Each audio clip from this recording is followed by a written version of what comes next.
But first, more than 3 million migrant workers every year, most of them women, leave their countries to work as domestic laborers, often in conditions some say border on slavery. Human trafficking is especially grave in the Persian Gulf and the Middle East. Special correspondent Fred de Sam Lazaro begins his report from the West African nation of Cameroon. It's part of his series, Agents for Change. Yes, I buy you. You me now, your owner. Me, your owner. They are able to laugh at it now in a workshop setting, but the skit these women are watching depicts experiences that are all too real. These women are all survivors from time spent in Persian Gulf and Middle East countries where they were domestic workers, victims of an industry the UN and rights groups say is rife with human trafficking and abuse. 3 years ago, Francisca Awa was working as a secretary in Cameroon and helping her mother sell vegetables. She had a new baby and with her fiancé wanted to build a nest egg. So Awa, who has a college degree, jumped at what she thought was a teaching job offer in Kuwait for 10 times her salary in Cameroon. She paid the sponsoring agency $500 plus airfare, but almost as soon as she landed in Kuwait, she knew something was wrong. An experience familiar to many in this audience and acted out in the skit. You know, once you give me $6,000, you go back your country. The bait and switch, an agent or trafficker demanding large sums if they weren't satisfied with their job or pay. In Francisca Awa's case, not teaching but cleaning. Started like telling me, you're going to work with me as a maid, you take care of my 2 children, the house chores. Awa says she complained and asked for her passport back so she could return home. Although it's illegal, workers' passports are routinely confiscated by employers. The employer's wife refused, saying she had paid the agency $2,000 for her services. The lady was so angry that she pointed at the television and told me that, Francisca, do you know something? You are like that television. You are a commodity. I bought you. You need to pay back my money before you leave. She had bought you? Yes. Then one day, Awa saw a news report about an organization, Freedom for All, headed by an American woman named Katie Ford. And she said, please help me. There are many in much worse situations. Please help us all. Indeed, Awa's story is far from unique. Each year, more than 3 million women worldwide are forced into servitude as domestic workers. Ford was shocked when she learned the extent of the problem. Why aren't we calling this slavery?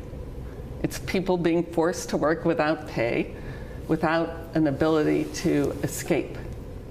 Katie Ford is the former CEO of the renowned Ford Modeling Agency. Her parents started the business in 1946 and represented such high-profile models as Elle Macpherson and Naomi Campbell, bringing standards to an industry notorious for taking advantage of young women. Ford was the first agency to insist that models be paid a fair wage. They made sure the client paid, and they made sure the models were protected. This is the first picture of her I saw. Just as her parents did for their models, Katie Ford says she wanted to advocate for domestic workers. Her goal was to form partnerships with governments, employers, and human rights organizations. One of the first places she started was Kuwait, an oil-rich state of nearly 4 million people, where foreigners outnumber native Kuwaitis by 2 to 1. It is the only country in the Persian Gulf region to even acknowledge there's a problem with domestic workers. Kuwait became the first country in the Gulf region to pass a law that attempts to protect the rights of domestic workers, requiring at least 1 day off per week, for example, and setting the maximum number of hours worked per week. It's not much. That maximum is 72 hours, and the law doesn't specify that the worker be allowed out of the home on that day off, and many, in fact, are forced to remain in their employer's home on their day off.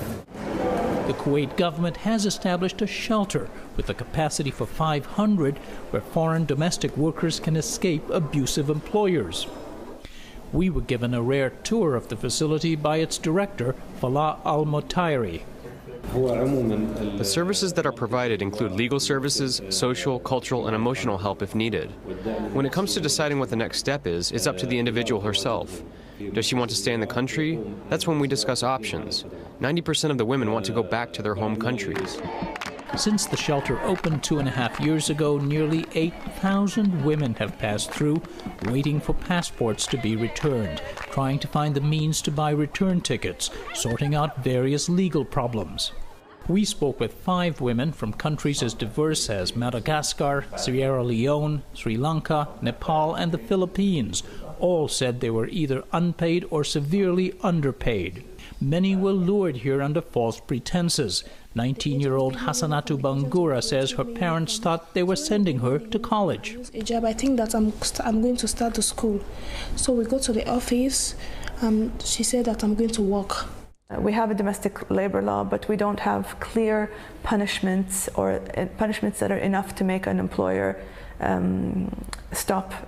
Bibi Al-Sabah is a member of Kuwait's ruling family. 12 years ago, she founded an organization designed to get workers legal help. Also, she says, to change the culture and attitudes toward domestic workers. We're rich people, and we can afford to have people working for us. And so with this idea, a lot of people eventually just lost track of how humans should behave. It became part of the culture now to have workers everywhere. And so people forget that they're humans and forget that these people are, have lives and have children and have, their dignity. Falaah al-Mutayri acknowledges that more reforms need to happen, but he's convinced that Kuwait has turned a corner. And he says to truly eradicate the problem, traffickers must be held accountable in the workers' countries. Because of sovereignty issues, Kuwait cannot track down criminals in other countries. It can't do anything about people outside its jurisdiction. Also, I learned about gratitude. Francesca Awa isn't sure she can stop the traffickers either, but she is trying to help the desperate economic plight of women in low-income countries like Cameroon. After being rescued by Katie Ford 18 months ago, the 2 women have teamed up to form a career training program for women in this West African country. I wish that the girls should be empowered personally. They should learn to do something within their country. Get all the things you need to start their businesses with. Last fall, Awa led a workshop with 34 young women who fled abusive work situations in the Middle East. They were learning how to finance and start their own businesses. We have now 2 employees. It included field trips to restaurants and markets to learn from other entrepreneurs and team-building exercises. You work up, you clean everywhere, okay? Gatherings like these have helped women overcome, even laugh at their traumatic experiences, and maybe, they say, spread the word to other would-be trafficking victims. For the PBS NewsHour, this is Fred Desam-Lazaro in Kumba, Cameroon. Fred's reporting is a partnership with the Undertold Stories Project at the University of St. Thomas in Minnesota.